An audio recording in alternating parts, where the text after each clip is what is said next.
जय हिंद दोस्तों। आज हम लोग 12th बायोलॉजी की क्लास करेंगे।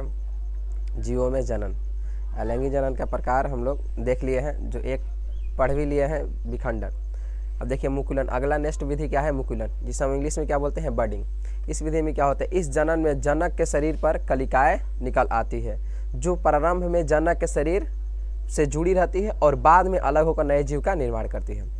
जो जनक होता है यानी कि पेरेंट, उसके शरीर पे कुछ कलिकाएँ निकल आती है, उभार आ जाता है, और वो वहीं शुरू में प्रारंभ में जो होता है, शुरुआत में जनक के शरीर से जुड़ी रहती है और बाद में यानी कुछ समय बाद क्या होता है, वो उससे अलग होकर उसी जैसा नए जीव का निर्माण कर लेती है। यानी इस विधि में क्या होता है, कोई अगर ऐसे जीव है, उसके शरीर से कहीं से कलिका निकलेगी, उभार आएगा, और वहीं धीरे धीरे आगे बढ़ते बढ़ते क्या होगा, आगे कुछ समय बाद वो नए जीव का उसी तरह से निर्माण कर लेंगे। इस क्रिया में बनने वाली कलिका को मुकुल कहते हैं। तो जो क्रिया में जो जनक के शरीर पे कलिका बनती है, ठीक है, उसे हम क्या बोलते हैं? मुकुल बोलते हैं। इसलिए इसे क्या कहते हैं? मुकुलन विधि। मुकुलन दो प्रकार का होता है। मुकुलन मुख्यतः दो प्रकार का होता है। एक होता है बाह्य मुकुलन, एक होता है आंतरिक मुकुलन। तो बाह्य मुकुलन देखिए किसे कहते हैं। इस प्रकार के मुकुलन में जनक के शरीर पर कलिका या मुकुल का निर्माण हो जाता है, जो जनक के शरीर से अलग होकर नए जीव का निर्माण कर लेता है। अब देखिए बाह्य मुकुलन में क्या होता है, जो जनक होता है, ठीक है, जो जनक होता है उसके शरीर पर जो है कलिका निकल आती है, शरीर के बाहर, ठीक है, ऊपर निकल आती है, और वो अलग होकर नए जीव का निर्माण कर लेती है और वह उसी के जैसा हो जाती है। उसे हम लोग क्या बोलते हैं? बाह्य मुकुलन। इसमें कौन आता है? हाइड्रा, ईस्ट, ये सब होता है, जो इसके शरीर के बाहर कलिका निकल आती है और वो धीरे धीरे विकसित होकर एक नए जीव का निर्माण कर लेती है। ठीक है, तो ये है पहला। अब हम लोग क्या देखेंगे? दूसरा यानी आंतरिक विधि, आंतरिक मुकुलन। देखिए नेक्स्ट क्या है?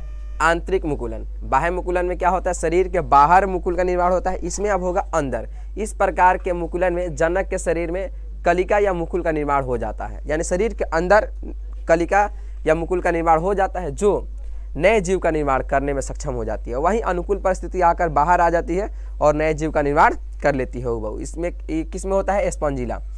ठीक है, एक प्रकार के शैवाल है। चलिए अगला जो है बीजाणु जनन। नेक्स्ट विधि क्या है? 3 नंबर बीजाणु जनन। यानी बीजाणु एक कोशिकीय एवं सूक्ष्म संरचना है, यानी कि ये जो है एक कोशिका का बना हुआ है। ठीक है, यानी एक कोशिकीय और सूक्ष्म संरचना है। उसी में क्या होता है? इनका निर्माण जिन कोशिकाओं में होता है उसे बीजाणु धानी कहते हैं। ठीक है, जिन कोशिकाओं में इसका निर्माण होता है उसे क्या बोलते हैं? बीजाणु धानी बोलते हैं। ये बीजाणु धानी से बाहर आकर अनुकूल परिस्थिति में आंतरिक अंकुरित होकर नए जीव का निर्माण करते हैं।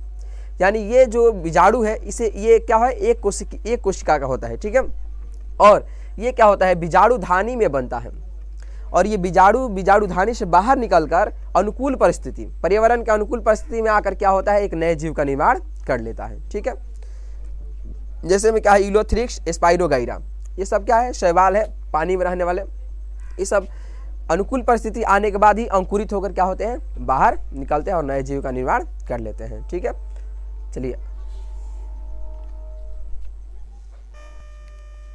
देखिए अगला क्या है? 4 नंबर पुनरुद्भवन, जिसे हम लोग रीजनरेशन कहते हैं। रीजनरेट यानी कि पुनः निर्माण करना। इस विधि में जीव के किसी भी भाग को काटने पर वह भाग पुनः बन जाता है।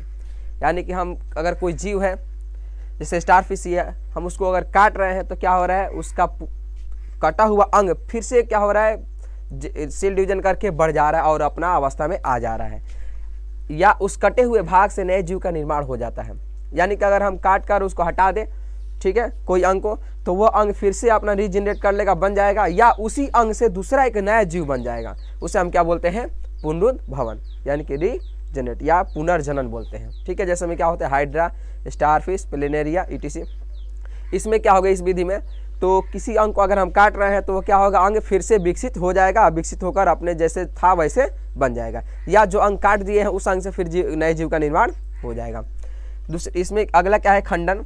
इस विधि में जनक का शरीर 2 या 2 से अधिक खंडों में टूट जाता है। प्रत्येक खंड विकसित होकर एक नए जीव का निर्माण कर लेता है। इसमें क्या होता है? ऑटोमेटिक टूट जाता है। इसमें हम लोग काटते हैं, इसमें क्या होता है?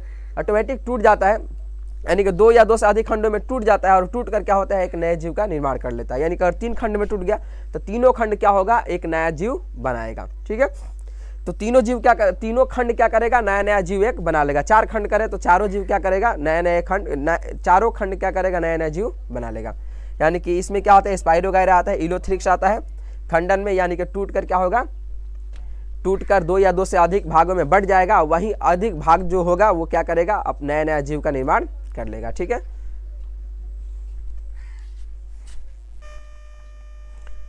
देखिए छठा नंबर क्या है नियम, छठा नंबर मेथड क्या है, कायिक या वर्धी प्रवर्धन।